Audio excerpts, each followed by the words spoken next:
राशि क्लास है 3 अप्रैल 1968। बाप दादा पूछते हैं, राजी खुशी बैठे हो?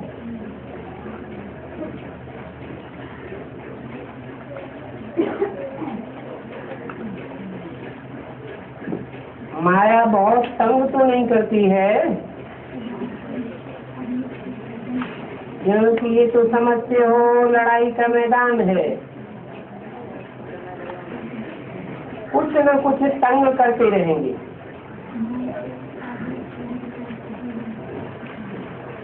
माया से लड़ाई है ना,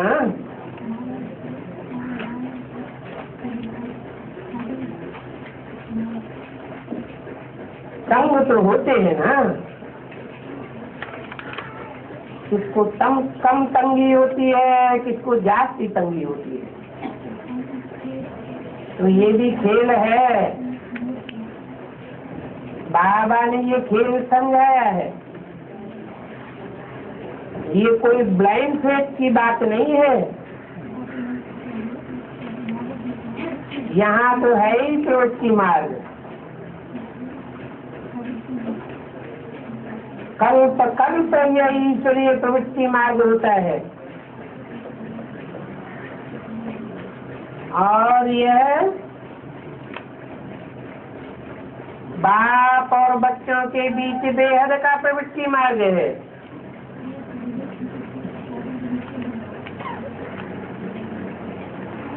बच्चे भी जानते हैं ऊंचे से ऊंचे बात है और बड़े से बड़ा परिवार है, और बाप माना ही प्रवृत्ति मार्ग।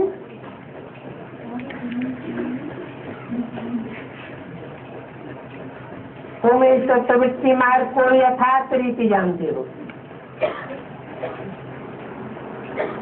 बाप आए हुए हैं, हमको पढ़ाए रहे हैं, सहज राजयोग की पढ़ाई पढ़ाते हैं, और बच्चे पहचानते जाते हैं। गाया भी जाता है, फादर तो सन तो फादर। फादर का बच्चे परिचय देते रहते हैं,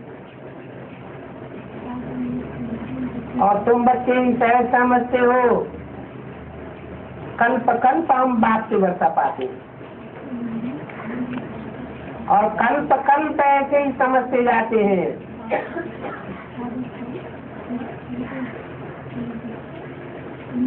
कोई नहीं समझते हैं तो माया के बन करके भूल जाते हैं।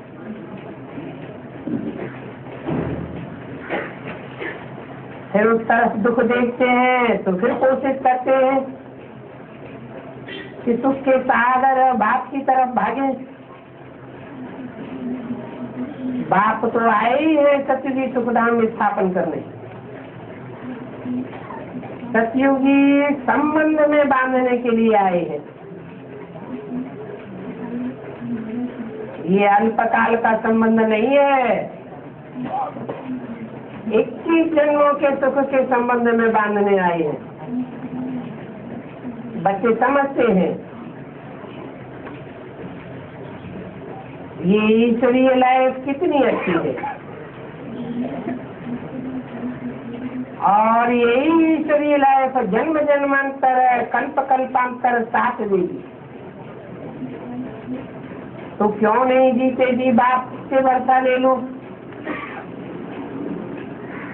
होता तो वही है जो हर कल पहले होता है, फिक्र की इसमें कोई बात नहीं।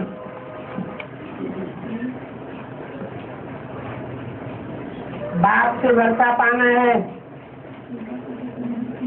3 अप्रैल 1968 की वाणी का टीका। बाप का तो बच्चे जरूर बनेंगे।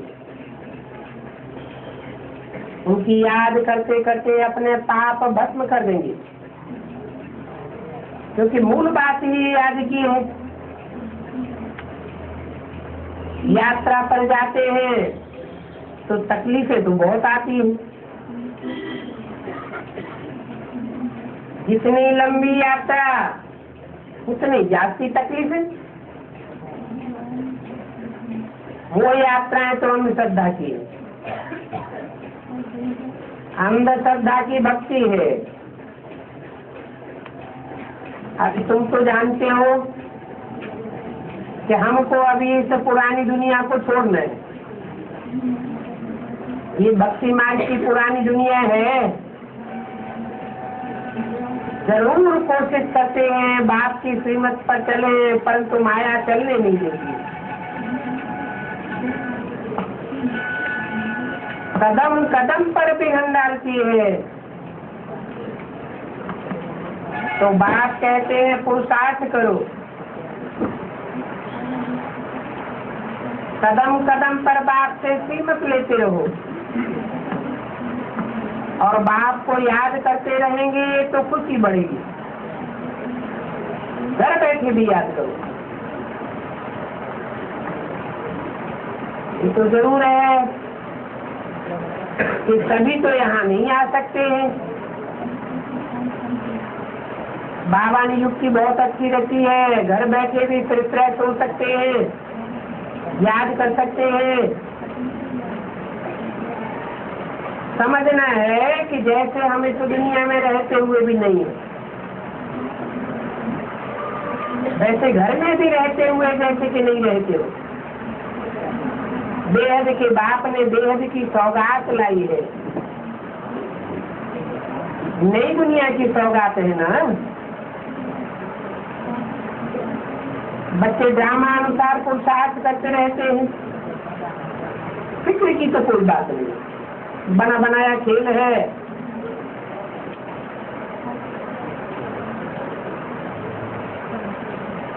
शौक शराबी की भी कोई बात नहीं है। चैन भी है अमरपुरी का। अगर कुछ भी होता है अनुभव करते हो। कोई अनन्य बच्चे हैं जो मर जाते हैं तो तुम तो कब नहीं होते। जो कच्चे होंगे वो हो लेंगे। इसमें भी परीक्षा हो जाती है, कौन कच्चे हैं कौन पक्के हैं, कौन नष्ट मोहा बने। हम तो ज्ञान में रोते नहीं हैं।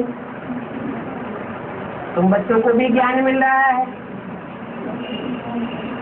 जो कच्चे हैं वो फिर रोते हैं। आगे चल करके कच्चे पक्के सब पहचान में आते जाते हैं। कूड़ा कला अभी तो कोई बना ही नहीं है, बन रहे हैं। कोई वृद्ध अवस्था वाला हो या जवान हो, बुद्धि में ज्ञान तो है। सारा ड्रामा समझ में आ गया तो फिर पक्के हो जाते हैं। जिनकी बुद्धि में ज्ञान है सारा नहीं बैठता है तो कच्चे रह जाते हैं। जिनकी बुद्धि में ज्ञान है वो सदैव हर्षित रहेंगे। उनके मुख से खुशी चमकती रहेगी। जो बोलेंगे मुख से रतन ही निकलेंगे। तुम भी रूप संत हो।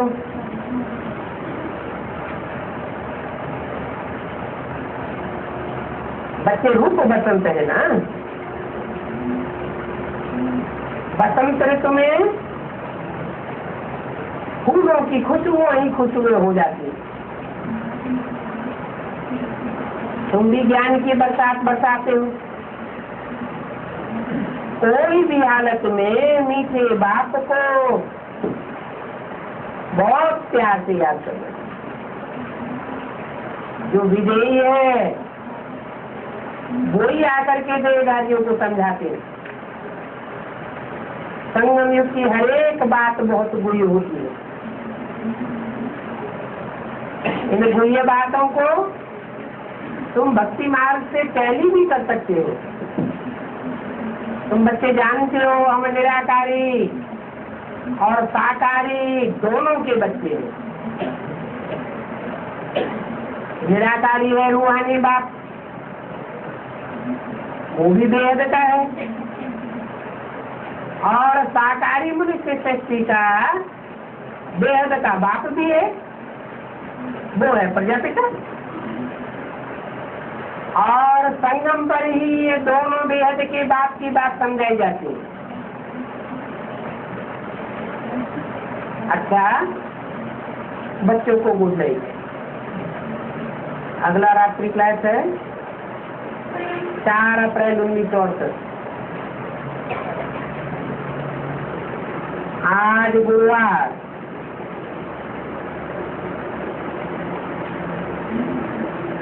गुरु भी होते हैं तो सदगुरु भी होता है।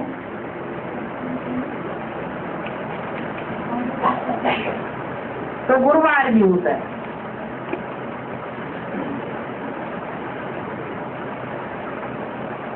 सदगुरुवार भी है।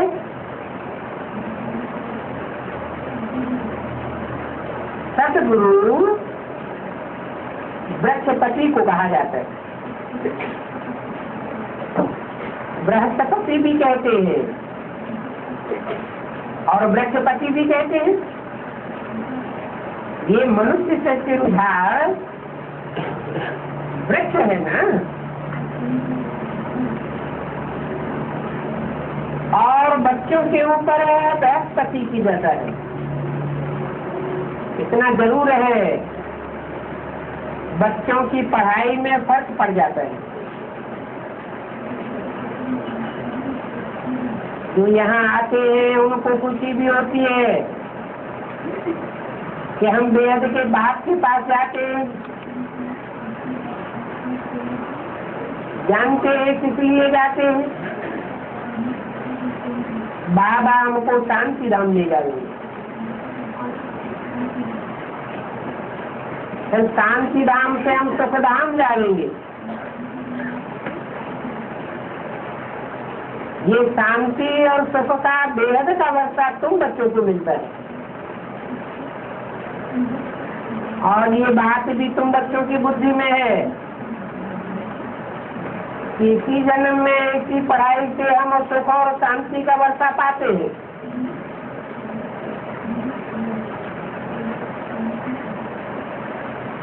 कितने ढेर मनुष्य हैं,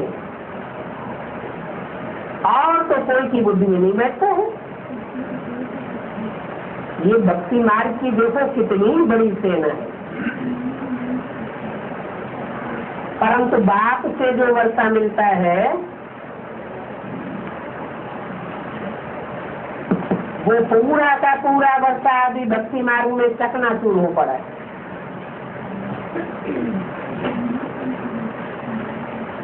भूल गए कि हम इस ज्ञान से सदगति पाएंगे। वो भक्त बेचारे भूल गए। ज्ञान से तुम समझते हो, ये अभी हम पाठ बजाते रहते हैं। हमने पहले सुख का भी पाठ बजाया, अभी दुख का भी पाठ बजाया, अभी हम फिर सुख में जाते हैं। परंतु ये सुख और दुख का ऑलराउंड पाठ सभी का नहीं कहेंगे। तुम बच्चों का ही सुख दुख का ऑलराउंड पाठ है। वो और धर्म वाले तो पूरा सुख भी नहीं भोगते हैं तो पूरा दुख भी नहीं भोगते।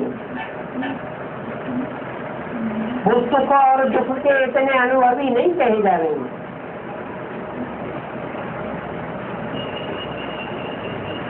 ये भी आगे चल के सबको पता पड़ जाएगा। इस ड्रामा में ऑलराउंडर पाठधारी कौन कौन है और किसका कितना ऑलराउंड पार्ट है। सत्युग में जो आदम शुमारी होगी, उस आदम शुमारी के आदि में तो तुम भी हो। ये भी है।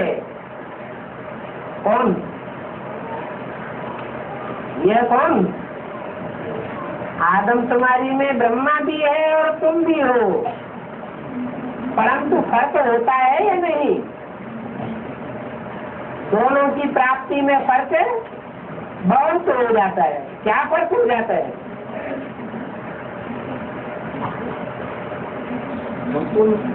इससे ब्रह्मा को जो प्राप्ति होती है और तुमको जो प्राप्ति होती है उसमें बहुत फर्क हो जाता है।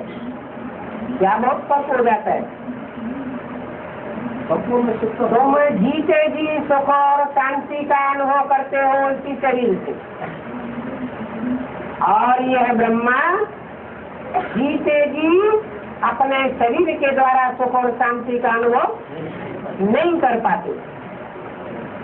उस ऊंची स्टेज का सुख और शांति नहीं अनुभव कर पाते जो तुम करते हो। सत्युग में जाकर के करेंगे,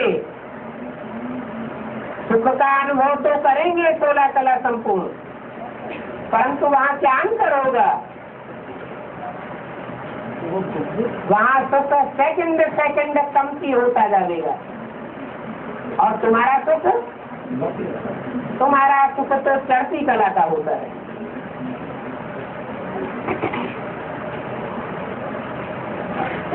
तो आज में ये भी है, तुम भी है, तुम भी हो, परंतु फर्क बहुत होता है। आदमशुमारी जो पहले पहले स्वर्ग में होगी, समझा जाता है 9 लाख होगी,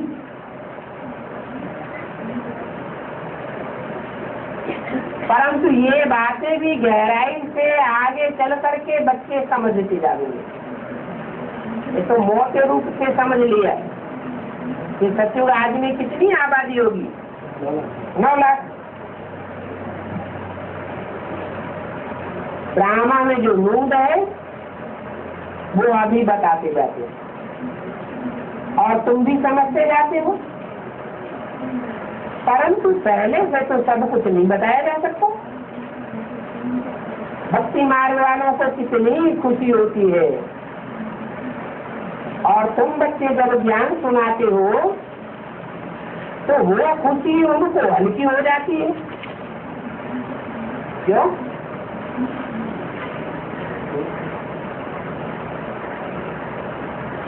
तुम इतना ऊंच ज्ञान सुनाते हो, उनको वो खुशी इतनी हल्की क्यों लगती है? और भक्ति मार्ग की बातों में इतना खुश होते रहते हैं।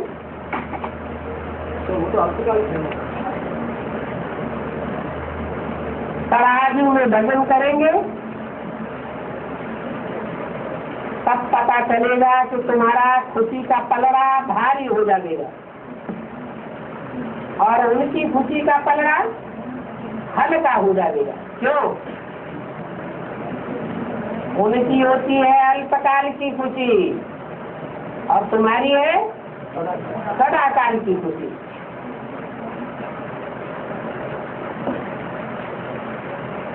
तुम सालिड हो जाएंगे, और वो खोखले होते जाते हैं। खाली दुनिया, खोखली दुनिया और भरतू दुनिया होती है ना, वहाँ तो साफ खानियां भरतू हो जाती है, और यहाँ देखो साफ खानियां खाली होती जाती है। तो पुरानी दुनिया और नई दुनिया में देखो कितना फर्क है। तुम अच्छी रीति जानती हो, क्योंकि तुम्हारी भी ब्राह्मणों की दुनिया है। ब्राह्मणों की पुरानी दुनिया और ब्राह्मणों की नई दुनिया। नई दुनिया इन ज्ञान रत्नों से कितनी भरपूर होती जाती है, और उनकी पुरानी दुनिया खोखली होती जाती है। अनुभव में तो आता है ना। तो देखो कितना फर्क है। तुम तो अच्छी रीति जानते हो कि उनकी है खाली दुनिया और हमारी है भरतू दुनिया। उनकी दुनिया में जैसे कुछ है ही नहीं। मनुष्यों के पास तो बहुत डॉलर्स होते हैं, पाउंड होते हैं, मल्टी मिलियंस होते हैं, परंतु तुम जानते हो ये सब खलास होने वाला है। और तुम्हारा कुछ भी खलास नहीं होगा। तुम्हारी ये ज्ञान रतन जन्म जन्मांतर के लिए एक फूल रतन बन जाएंगे। जो यहाँ जितना ज्यादा ज्ञानी होगा वो जन्म जन्मांतर का उतना ही बड़ा साहूकार हो जाएगा। ज्यादा ज्ञान रतन धारण करने वाला होगा तो दूसरों को भी जरूर दान करता होगा। भक्ति मार्ग में भी तो होता है। इस जन्म में धन दान करते हैं तो एक जन्म के लिए मिलता है ना। तो भक्ति मार्ग की एक जन्म की बात है। यहाँ तो जो अविनाशी संपत्ति बाप आकर के देते हैं वो एक जन्म दान करते हो और अनेक जन्म तुम प्राप्ति करते हो। और दान भी क्या करते हो? जो दान करते हो वो यहाँ का यही बाप वापस कर देते हैं और 21 जन्मों के लिए ब्याज में भी दे देते हैं। तो कितनी प्राप्ति होती है? तुमको तो नई दुनिया में सब कुछ मिलेगा, वहाँ कभी चीजें नहीं होंगी।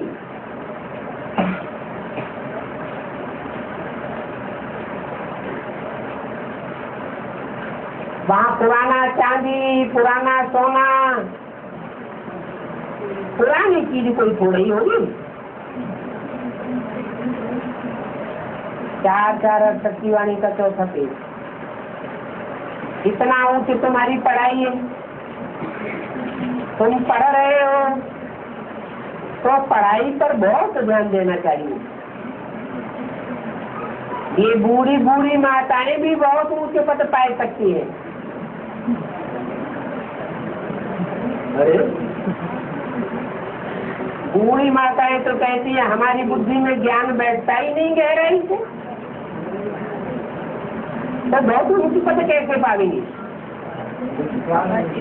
है कहाँ ज्ञान है? कहते हैं हम तो सब भूल जाते हैं। हाँ बस सब कुछ भूल जाते हैं, वो तो सब कुछ भूलना ही है। आखिर सब कुछ भूलना है या नहीं भूलना है? तो वो अभी ही भूल जाती है, लेकिन फिर याद क्या रहता है? एक बात याद रहता है। वाण तक अवस्था नहीं हुई है तो माया ज्यादा सांठगांठ करती रहती है, और वाण तक अवस्था हो गई तो माया की सांठगांठ से तो बच जाते हैं। तो बाप की याद जाती आती है, और ये जाती याद का पलड़ा भारी होते होते अंत में जब पूरा पलड़ा भर जाएगा, जैसे पूरी घी में डाली जाती है तो नीचे पड़ी रहती है, फिर पक जाती है तो अचानक ऊपर आ जाती है। ऐसे ही ये याद का पलड़ा जब परिपूर्ण हो जाएगा तो बांधेली माताएं और बूढ़ी माताएं, जिनको लोग समझते ये क्या पुरुषार्थ करेंगे, इनको तो शरीर का बंधन है, देह का बंधन है, वो आगे निकल जाएंगे। क्यों? कौन सी ताकत से? याद की ताकत। बांधेली माताओं को भी याद बहुत आती है, बूढ़ी माताओं को भी मायावी धंधा तो होता नहीं। बुद्धि में मायावी धंधा होता है क्या? वो तो होता नहीं। तो बाप को ही याद करना है। तो इतनी ऊंच पढ़ाई है, ये ऊंच पढ़ाई में बूढ़ी माताएं भी बहुत ऊंच पद पाई सकती है। बाप जिसकी महिमा परम अपार है, वो कितना प्रेम से बैठ पढ़ाते हैं। बहुत बहुत प्यारे बच्चे हैं। ये भी कहना पड़ता है नंबरवार पुरुषार्थ संसार प्यारे प्यारे बच्चे, हर एक का पुरुषार्थ अपना अपना है। और बाप है ही गरीब निवास, वो तो कितने साहूकार बनते हैं, अभी बल पदमा पदम पति मुझे है, परंतु उनके पदमा पदम स्थायी नहीं है। तुम जानते हो ये पदमा पदम पति दाता बाकी कितना समय रहेंगे।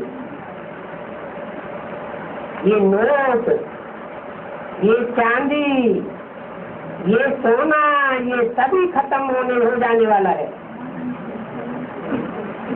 जमीन में दाब के रखा वो पता नहीं कहाँ का कहाँ पहुँच जाएगा, भूकंप आवेगा पता भी नहीं चलेगा। क्या बोला, किनकी लगे चोटा, किनकी आग जलाए, किनकी जमीन में दबी रही और किनकी राजा खाए, इनकम टैक्स उठा के ले जाएगा। तुम जानते हो ये बाकी ज्यादा समय चलने वाला नहीं है।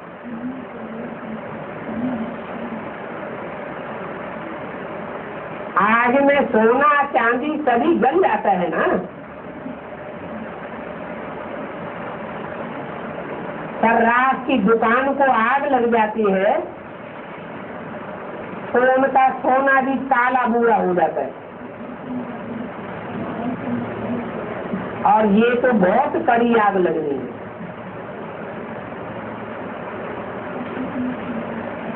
दिल होती है कि देखे तो ये पुरानी दुनिया कैसे खराब होती है।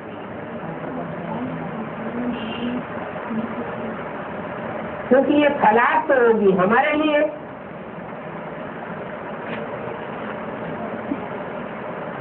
तो उसको देखे तो सही बाबा कैसे लाइट बना करके हमको पुरानी दुनिया में, पुरानी दुनिया से ले जाते हैं और पुरानी दुनिया को खलास करते हैं। उन बच्चों को जो चाहते हो सड़क का साक्षात्कार होगा। नकली सड़क का साक्षात्कार नहीं करावेंगे, क्यों का क्यों असली चीज का साक्षात्कार होगा। अभी हुआ नहीं है। माने यज्ञ के आदि ने भी जो साक्षात्कार किया वो असली साक्षात्कार नहीं हुआ। अभी समय पड़ा हुआ है। पुरुषार्थ भी ऐसा करना चाहिए जो देखने लायक भी बने। अगर जन पुरुषार्थ होगा, सच्चे होंगे, याद में मजबूत नहीं होंगे तो विनाश को देख भी नहीं सकेंगे। यहाँ ही आंख फेल हो जाएगा। अभी फिर भी समय पड़ा हुआ है।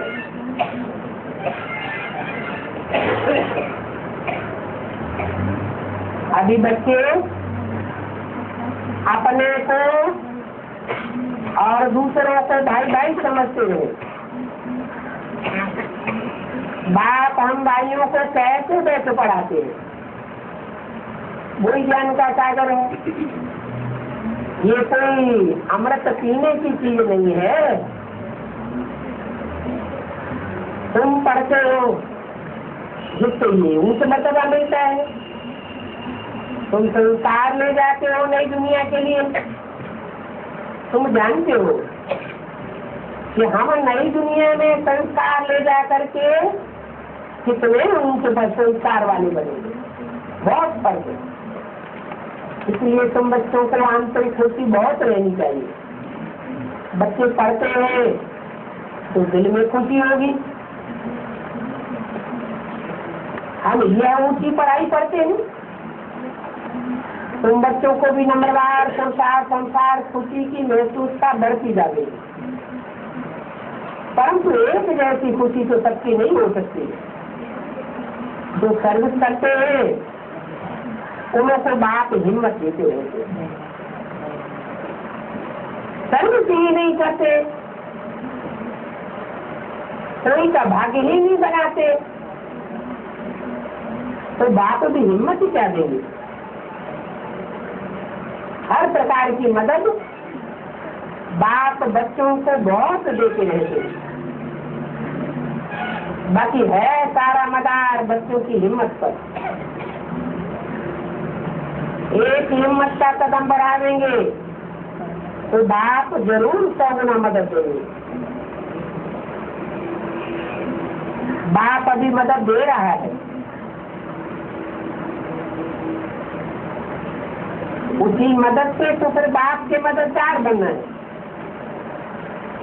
ये भी समझते हो। बाकी थोड़ा समय है, फिर दुख का नाम निशान नहीं रहेगा।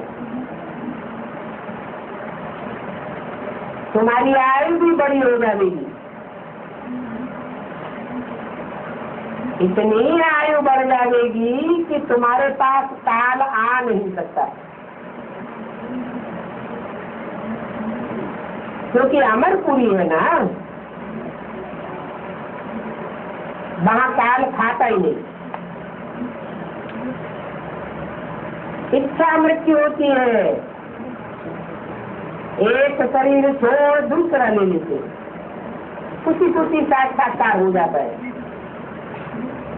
ये पुरानी दुनिया है, अभी तो सबको मरने का दुख रहता है। पुराना शरीर है, पुरानी दुनिया में पुरानी फल को उतार करके हम घर चले जाएंगे, तो नई दुनिया में आकर के नई फल लेंगे। तो अंदर में बच्चों को बहुत खुशी होनी चाहिए कि बेहद का बाप कैसे टीचर बनकर के हमको पढ़ाते हैं, औरों को तो नहीं पढ़ाते हैं। बहुत खुशी होनी चाहिए, बाबा हमको पढ़ाते हैं। भगवान वाक है, तुमको राजाओं का राजा बनाता हूँ, सतयुग का पवित्र राजा बनाता हूँ, और तुम्हारी ये देखो हम आप जैसे भी खड़ी है। तो बुद्धि में ये बुद्धि तुम्हारी पापित है, इसमें सदैव पैसे पड़ा रहे। डरो मत कि तुमको कोई ठग ले लेगा। बच्चों को तो बहुत खबरदार रहना चाहिए। उधार पर पैसा तो देना नहीं है किसी को।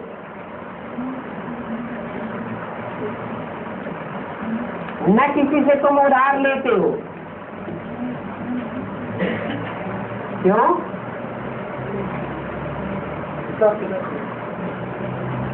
क्योंकि कर्ज मर्ज कहा जाता है। मर्ज माने बीमारी, न बीमारी लेनी है और न कोई को बीमारी देनी है। ये सभी धंधा छोड़ देना है। कौन सा धंधा? उधार लेना और उधार देना। तो दुनिया में तो ये ठगी बहुत चलती रहेगी। क्या बड़े बड़े दिवालिये निकलते रहेंगे। सयानी बुद्धि तुम बच्चों की है, जो अभी से अलर्ट हो जाते हो। क्या न किसी को उधार देना है और न किसी से उधार लेना है। ये दुनिया इस काबिल अब नहीं रही। इस काबिल जो कोई को उधार दो और फिर उधार लो। बुद्धि चाहिए, सयानी बुद्धि चाहिए। तुम्हारे जैसा श्रूड बुद्धि और कोई नहीं है। जब समय आवेगा तो लोग तुम्हारी तरफ ताकेंगे कि देखो ये बड़े फायदे में रहे, न इन्होंने किसी को उधार दिया और न कोई से उधार लिया। कितना सारा ज्ञान तुम बच्चों को बुद्धि में है, परंतु अगर गफलत करेंगे तो चीज गंवा देंगे।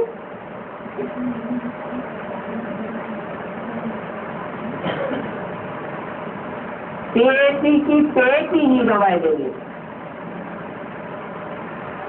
इस ज्ञान काल में गफलत नहीं होनी चाहिए। बच्चे आते हैं तो सामान का बटन आदि ठीक कराओ,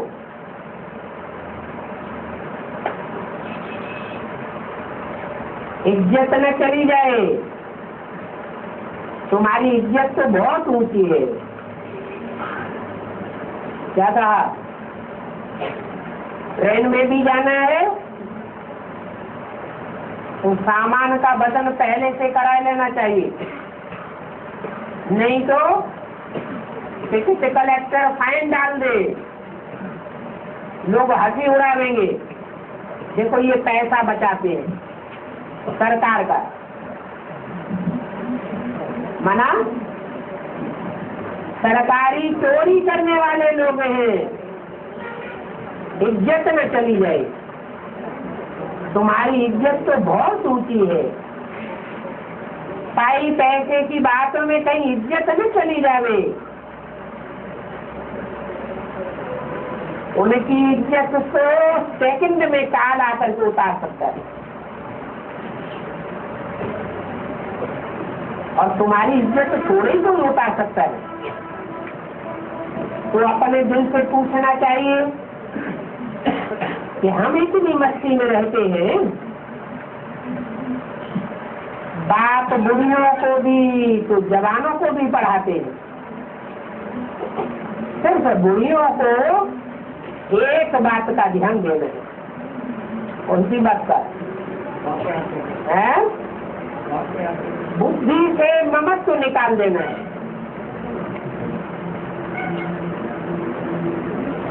इन आंखों से देखने से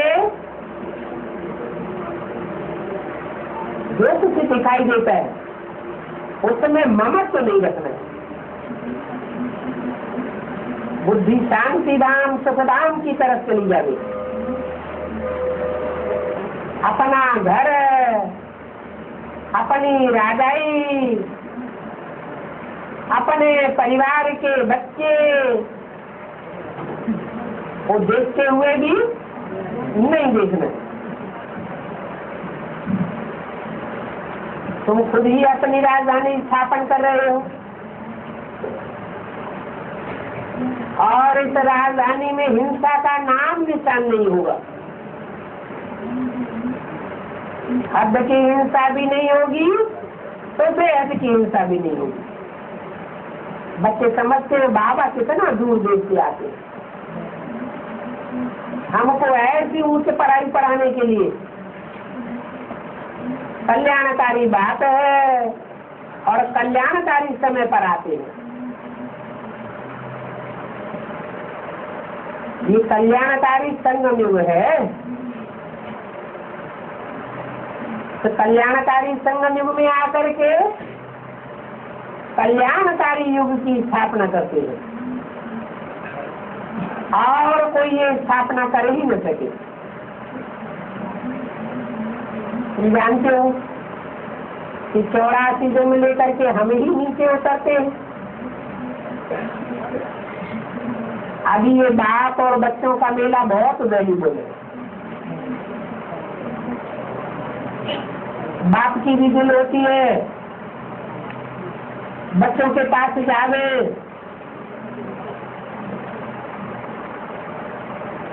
परंतु कोई कारण जरूर बनता है जो फिर दिल पूरी नहीं होती है। फिर भी बच्चों में शौक बहुत चाहिए सर्विस का। ऐसे ऐसे बच्चों को देख करके दिल खुशी होती है। कैसे बच्चों को? सर से उन बच्चों को देखकर। अच्छा, बच्चों को बोल रहे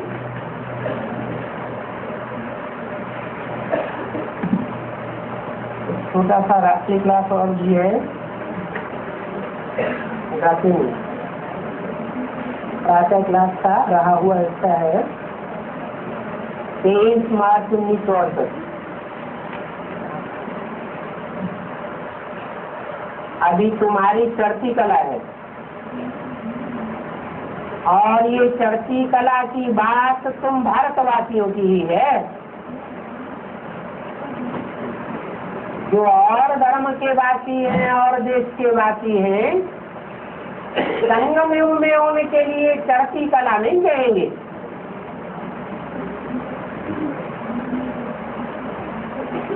तुम भारतवासी हो।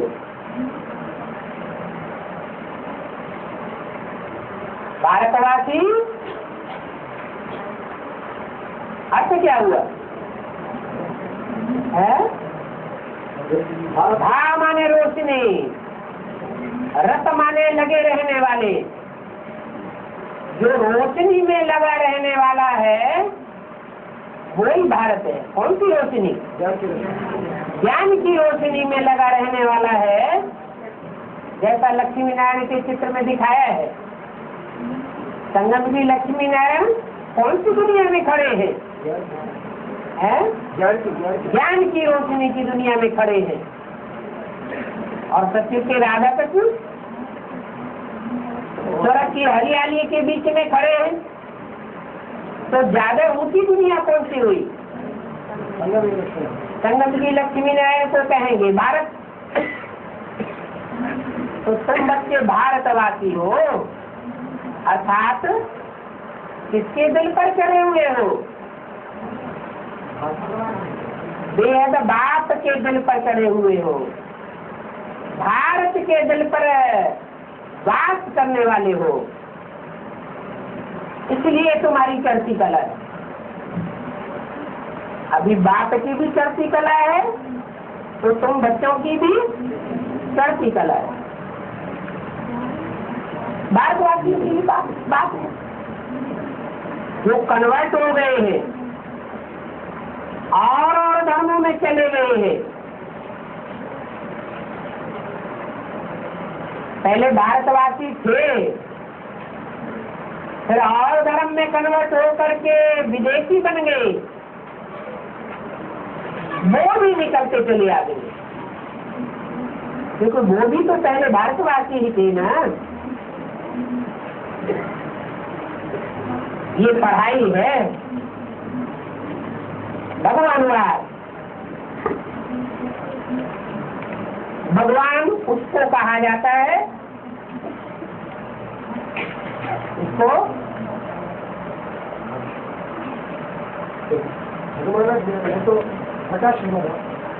भगवान उसको कहा जाता है जो पुनर्जन्म नहीं लेता है। हद की दुनिया में हद के पुनर्जन्म होते हैं और इस ब्राह्मणों की बेहद की दुनिया में बेहद का पुनर्जन्म भी है। कौन सा? नित्य और अनित्य के चक्र में आना, ये हुआ जन्म मरण के चक्र में आना।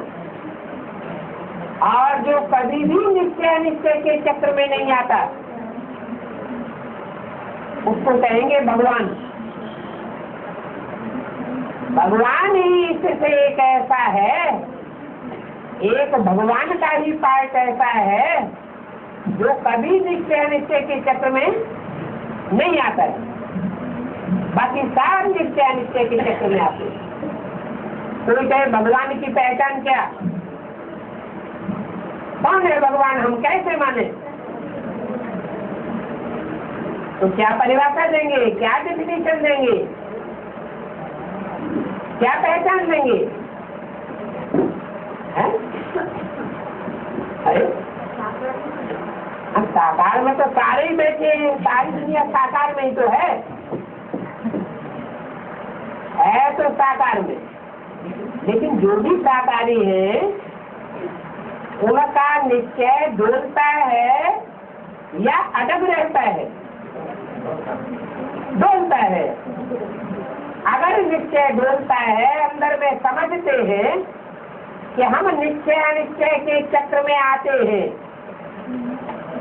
जैसे कि जन्म मरण के चक्र में आते हैं,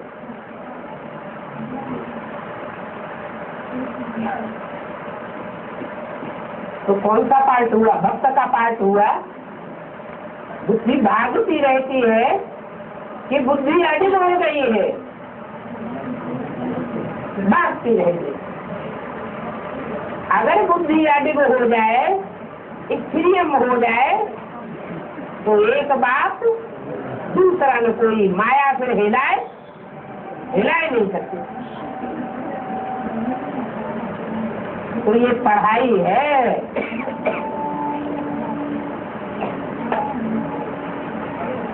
मनुष्यों ने फिर गीता में नाम रख दिया है,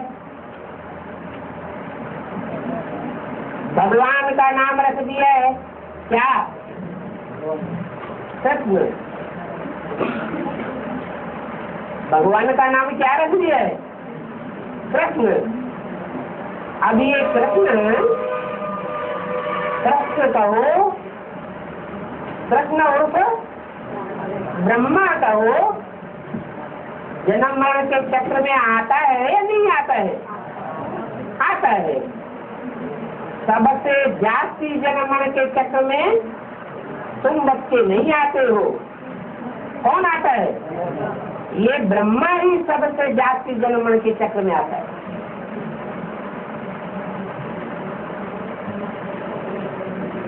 और वो एक जब तक जन्म मरण के चक्र में आता है,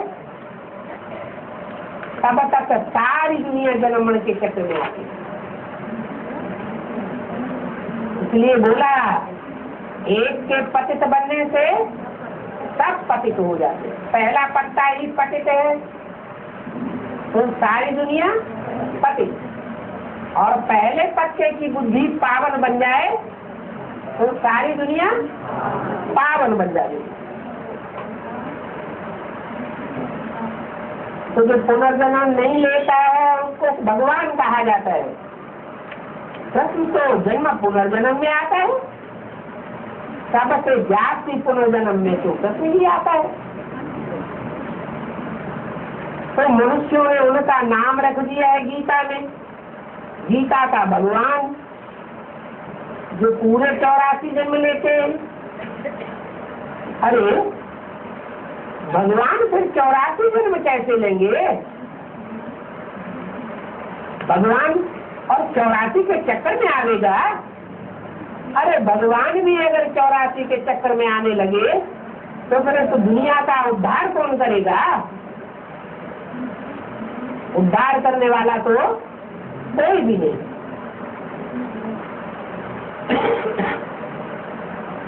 परंतु वो मानते नहीं है। कौन? भक्त लोग इस बात को मानते नहीं है कि गीता का भगवान कृष्ण नहीं है। गीता ज्ञान कोई कृष्ण की आत्मा ने नहीं सुनाया। क्या कहते हैं?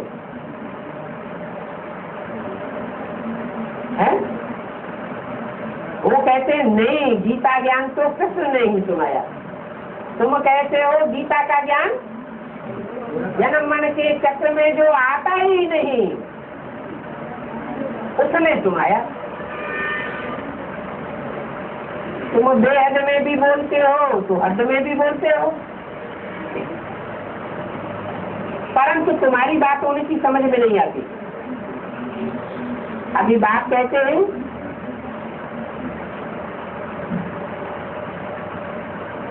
कि कृष्ण गीता का भगवान नहीं है।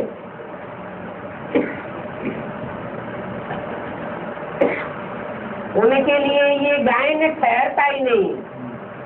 क्या? जिधर देखो उधर कृष्ण ही कृष्ण है। ये तो कल्पना मात्र है। वास्तव में असली बात तब सिद्ध होगी जब सारी दुनिया में बाप प्रत्यक्ष हो जाएगा। जो जन्म मरण के चक्कर में नहीं आने वाला है उसको सारा संसार पहचानेगा।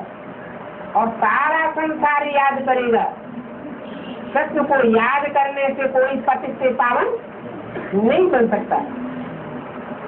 जब सारे संसार में एक बाप की ही याद फैली हुई होगी, सबकी बुद्धि में, सबके तीसरे नेत्र में एक बाप ही समाया हुआ होगा, तो बाप सर्वव्यापी होगा या नहीं होगा? कण कण में बाप की याद समाई हुई होगी। मनुष्यों की तो बात ही छोड़ो, मनुष्यों के वाइब्रेशन से जो भी जड़ जंगम शक्ति के जंतु हैं, वो सब याद से भरपूर हो जाए। कोई में थोड़ी याद समाई होगी और कोई में जास्ती याद समाई होगी। जिनमें जास्ती याद समाई होगी वो 5 तत्वों से परे होते जाएंगे, और जिनमें कम याद समाई होगी वो 5 तत्वों के नजदीक होंगे। परंतु तुम कितना भी समझावो, उनकी बुद्धि में बैठने वाला नहीं है। कहते रहेंगे जिधर देखो कृष्ण ही कृष्ण। राधे के भक्त क्या कहेंगे? जिधर देखो राधे ही राधे है। अभी यहाँ कोई कृष्ण बैठा है क्या? कृष्ण अर्थात ब्रह्मा जो है वो इधर बैठा है क्या? और बाप बैठा है कि नहीं? बाप तो इस दुनिया में बैठा है, और कब तक बैठा रहेगा? है? इस सृष्टि पर सदा कायम कोई चीज है नहीं। क्या कायम है? क्यों बाबा इस सृष्टि पर सदा कायम है? तो कृष्ण तो नहीं बैठा है ना, जो आया तो बोल लेते और मनुष्य भी मान लेते हैं, समझते हैं भगवान ही सभी रूप धारण करते हैं। भगवान की ये सारी लीलाएं हैं। भगवान सबके अंदर बैठ करके लीला करते हैं। चोर के अंदर चोर बनने की लीला करते हैं, साहूकार के अंदर साहूकार बनने की लीला करते हैं, और पुलिस के अंदर पुलिस पकड़ने की भी लीला करते हैं। अरे ये क्या बात हुई? भगवान एक पार्ट बजा देगा और सच्चा पार्ट बजा देगा या झूठा पार्ट भी बजा देगा? उसको सच्चा पाठ कहा जाता है। सत्य युग स्थापन करता है, सत्य बात आकर के सुनाता है। दो बातें कैसे सुना देगा? दो बातें सुना दे तो कौन सा युग स्थापन हो जाएगा? द्वैतवादी द्वापर युग स्थापन हो जाएगा। फिर तो रावण और भगवान में कोई अंतर नहीं रहा। जो आया तो बोल लेते। तो ये समझने की बात है। भक्ति मार्ग में सभी मनुष्य मात्र अपना अपना पार्ट बजाते हैं। पोजीशन सबका अपना अपना है, नाम रूप अपना है। तो बच्चों की बुद्धि में ये बैठ गया है कि सभी भगवान के रूप नहीं है। सर्वव्यापी की तो बात ही बिल्कुल छोड़ दो। कितनी डिबेट करते हैं, बात मत पूछो। कुत्ता बिल्ला टिक्कर भिक्कर सब में परमात्मा कहेंगे। बार बार कुत्ता बिल्ला टिक्कर भिक्कर क्यों बोलते हैं?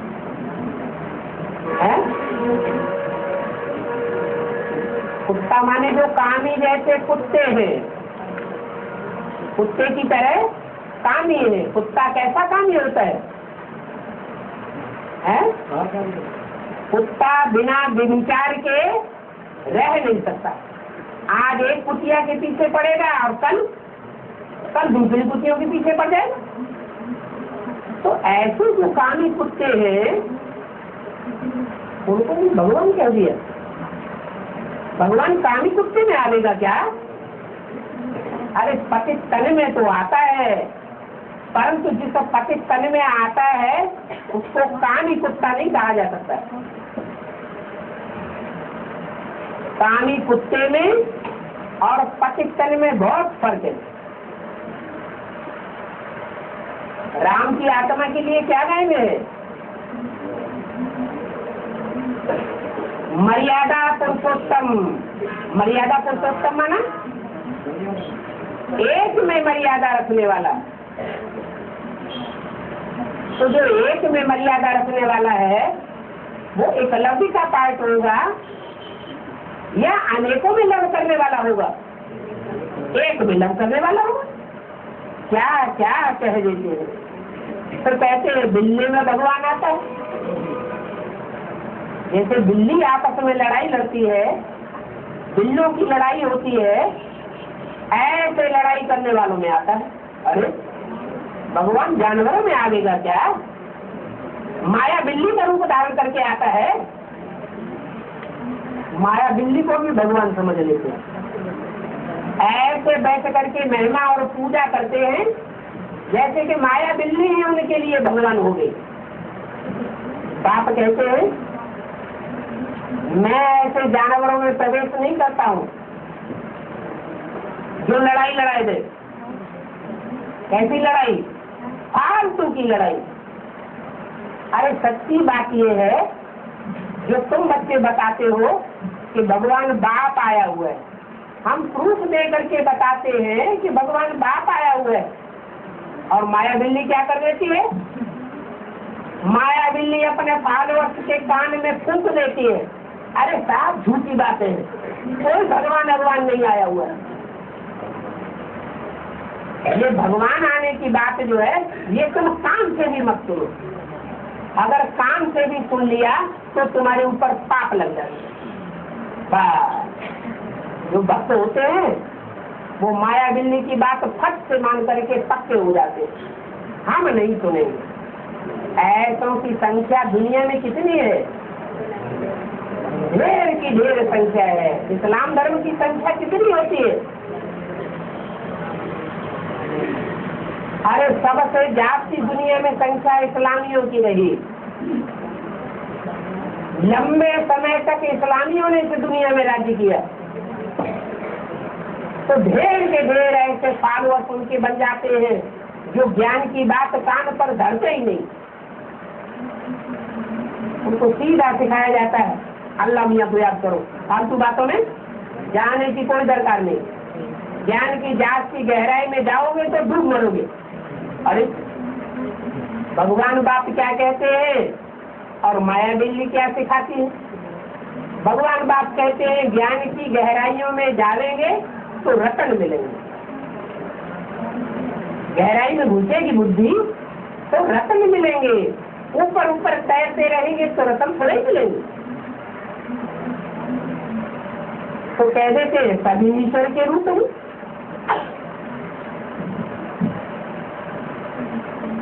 कहते हैं फिक्कर में आता हूँ। मिट्टी का ढेला उसको फिक्कर कहा जाता है। मिट्टी के ढेले की क्या खासियत होती है? अरे एक ठोकर लगाओ तो क्या होगा? मिट्टी का ढेला बिखर जाएगा। ऐसे ही ज्ञान में चलने वाले ऐसे ढेर के ढेर मिट्टी के ढेले के मुआफिक है जिनको माया की कड़क या हल्की सी भी ठोकर लगती है और ज्ञान में से टूट पड़ते, बिखर जाते हैं, पता ही नहीं चलता कहाँ चले गए। ऐसों को भी भगवान मान लेते हैं। थोड़ा समय वो भी ऐसा पार्ट बजाते हैं कि हम भगवान बन करके बैठ गए। याद करो ऐसे कोई हुए हैं कि नहीं? बेसिक में भी हुए और एडवांस में भी हुए। थोड़े समय तक ऐसे पाठ बजाते हैं जैसे भगवान इनमें खुद प्रवेश कर, खुद मुख से भी कहने लग पड़ते। हमारे में मम्मा आई, हमारे में बाबा आया। शिव बाबा ने प्रवेश करके हमको ये प्रेरणा दी। सुनने वाले सत्यवचन महाराज कहने लग पड़ते। ऐसे ठिक्कर बुद्धियों में बाप आवेगा क्या? ठिक्कर बीत माना दीवाल, जैसे चीन की दीवाल, बहुत बड़ी दीवाल बनाई दी मोटी, एक तरफ से दूसरी तरफ कोई जा ही नहीं सकता। ऊंची दीवार बनाई दी, आक्रमण कर न सके। कोई के रास्ते में दीवार बन करके खड़ा हो जाना, रास्ता ही रोक दिया। जैसे एडवांस पार्टी, बातें तो सारी सच्ची है, लेकिन सुनने का मौका ही नहीं दिया जाए। एडवांस ज्ञान के सामने दीवार बन करके खड़ी कर दी, कोई ग्रास नहीं कर सकता। तो राम जी को क्या करना पड़ता है? पुल बनाना पड़ता है। क्या ऊंचा पहाड़ हो तो क्रॉस करने के लिए क्या बनाना पड़े? पुल बनाना पड़े। सागर हो तो क्या बनाना पड़े? पुल बनाना पड़े, एक तरफ से दूसरी तरफ जाने के लिए। फालतू मेहनत क्या थी? तो ऐसे जो ज्ञान के रास्ते में दीवार बन करके खड़े हो जाते हैं, न खुद आगे बढ़ते, हठ योगी बन करके अड़ जाते हैं, न दूसरों को आगे बढ़ने देते।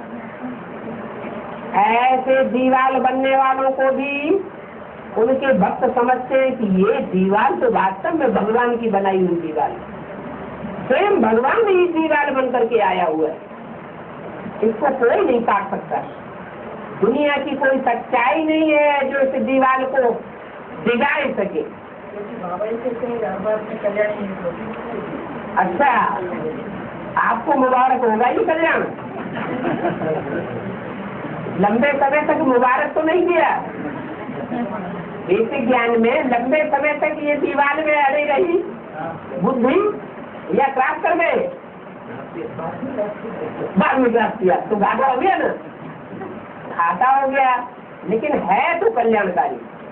जो भी होता है ड्रामा में सब कुछ कल्याणकारी होता है। क्यों? ये अगर विघ्न बाधाएं ना आए ज्ञान में तो क्या होगा? सबका नंबर आगे चला जाएगा। सचिव में भीड़ भाड़ हो जाएगी या थोड़ी जनसंख्या रहेगी? भीड़ भाड़ हो जाएगी। इसलिए ये भी जरूरी है क्या कि लोग समझे कि सिक्कर बुद्धियों में भी भगवान आता है, पत्थर बुद्धियों में भी भगवान आता है, मिट्टी के ढेले में भी भगवान आता है, बिल्ले में भी भगवान आता है, कुत्ते में भी भगवान आता है। अटकेगा हो नहीं। तब तक जो शुद्ध बुद्धि बच्चे हैं उनको नंबर आगे ले दो, तो वो आगे निकल जाते हैं, और वो तब जो अंधश्रद्धा में फंसे रहते हैं वो पीछे रह जाते। तो ये ज्ञान बड़ा वंडरफुल है। बाप कहते हैं मेरी देखो कितनी ग्लानि कर दी इस सर्वव्यापी के ज्ञान में कि मैं पत्थर, ठिक्कर, कुत्ता, बिल्ली सब में आता हूँ। अरे इतने ऊंचे से ऊंचे धर्म पिताएं सृष्टि पर आए तो वो ऊंचे से ऊंचे देवता में नंबरवार प्रवेश करेंगे या कोई भी देवता में प्रवेश कर जाएंगे? वो भी नंबरवार देवता ही देव आत्माओं में आते हैं। ऐसे नहीं कि सबका घोड़ा एक जैसा होता है। जितनी पावरफुल आत्मा उसका घोड़ा भी उतना ही पावरफुल होना चाहिए। तो भगवान तो सबका बाप है। बाप तो कहते भी है बच्चे मैं तुम्हारा बाप आया हुआ हूँ। इब्राहिम, बुद्ध, क्राइस्ट सबका बाप आया हुआ है। तो वो जिसमें प्रवेश करेगा वो कोई साधारण होगा क्या? वो तो असाधारण से असाधारण पाठधारी होना चाहिए जिसमें बाप आते हैं। कहते भी है तुम्हारे दो बेहद के बाप हैं। मैं हूँ आत्माओं का बाप और किसमें आता हूँ? जो मनुष्य शक्ति का बेहद का बाप है मैं उसमें प्रवेश करता हूँ। तो देखो, मेरी भी ग्लानि करते हैं और देवताओं की भी ग्लानि करते हैं। मैं जिन देवताओं का सहारा लेता हूँ नई दुनिया बनाने के लिए, उन देवताओं की भी ग्लानि हो जाती है, नंबरवार ग्लानि करते हैं, सारा धार ही जर्जरीभूत हो जाता है ग्लानि करते करते। तो फिर मुझे आना पड़ता है। जाति तो मैं शांति धाम में रह भी नहीं सकता। एक्टर्स नंबरवार इस दुनिया में आते रहते हैं और एक्टर्स की भी लिमिट है। अच्छा, मीठे मीठे रूहानी सिकीले बच्चों को रूहानी बाप और दादा का याद कर गुड मॉर्निंग। मीठे मीठे रूहानी सिकीले बच्चों को रूहानी बाप का